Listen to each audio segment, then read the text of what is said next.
Well,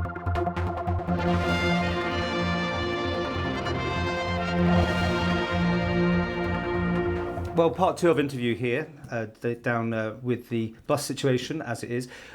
You're going to try and run a Sunday service. You're going to run schools on getting there by any means possible, trams, steam railway, as we already pointed out, and you're asking for people to strike break as such by coming forward and taking over the bus duties. Is this really a serious option?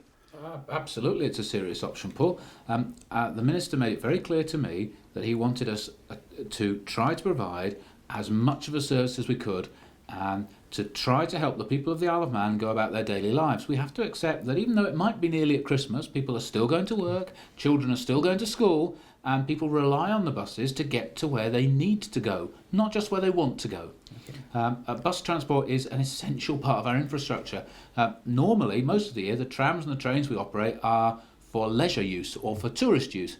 But what we're saying is we've got that infrastructure, it is available, we've scheduled our maintenance so that we can use it, and the trams and the trains will run a good service. So we'll have steam trains every 90 minutes and we'll have trams every 30 minutes. Will this cost you more money then? Well, it will cost us some money, of course it will, because we'll have to bring in the railway staff to work. However, every day that the bus drivers are on strike, if they all go on strike, we save £10,000 a day.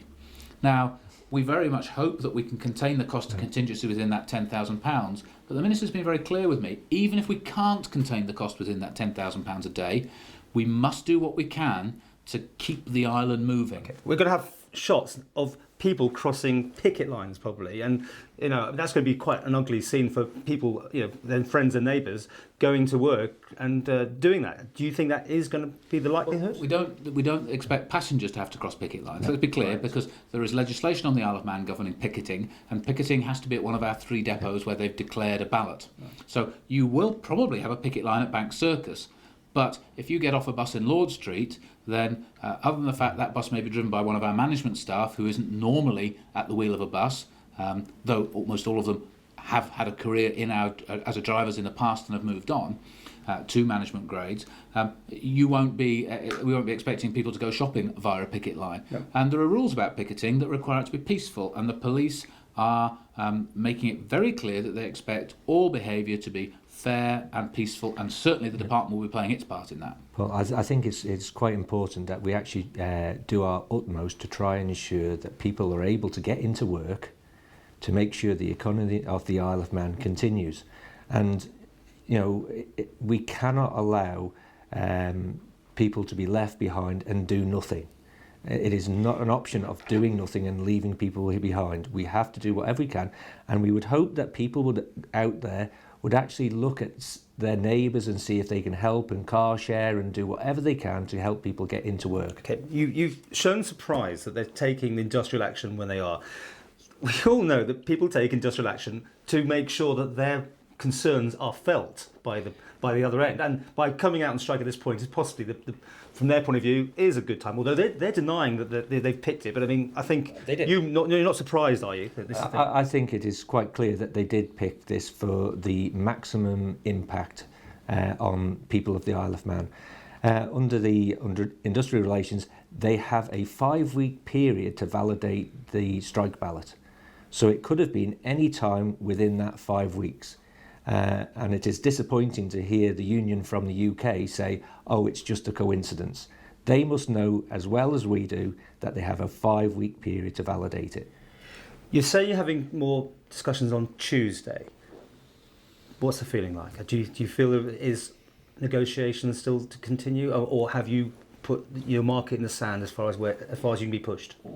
I've had drivers say to me, well, what about different options, to try and make this saving? One of the suggestions that they made early on was the loss of the first week sick.